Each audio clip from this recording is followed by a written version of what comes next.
Sherbro Island, off the coast of Sierra Leone.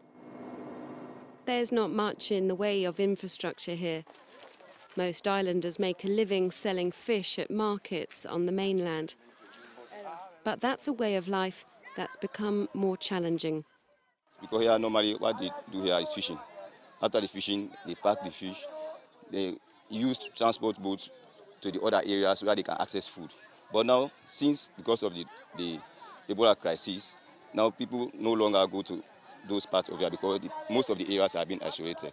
And because of that, these are created serious impact in the lives of people as part of this country is concerned. This community, Tisana, hasn't had any cases of Ebola. But the places they used to sell fish to have stopped letting strangers in, concerned they could bring in the virus. Kadiatu has 3 young children. She's had to work out new ways to keep food on the table. We can't buy food. The little business I had is gone. I've got no money. The man used to fish and would pass it to us and would sell it in Freetown so we could buy rice. But rice is more expensive now too. So now we can't buy the food we want. We have to get it off the trees instead.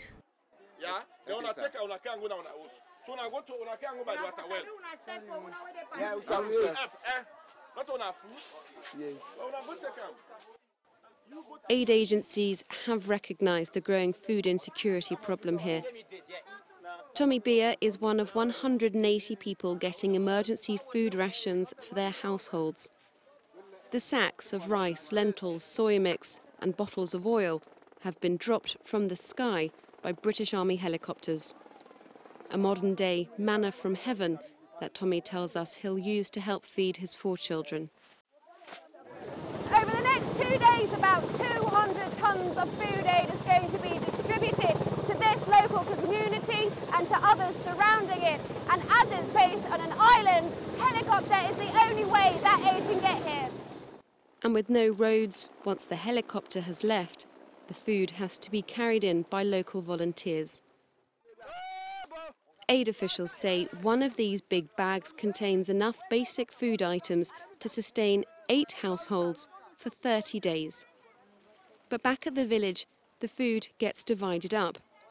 And as it gets measured out cup by cup, one father isn't convinced the supplies will last a month. Right now, 2 weeks take me long.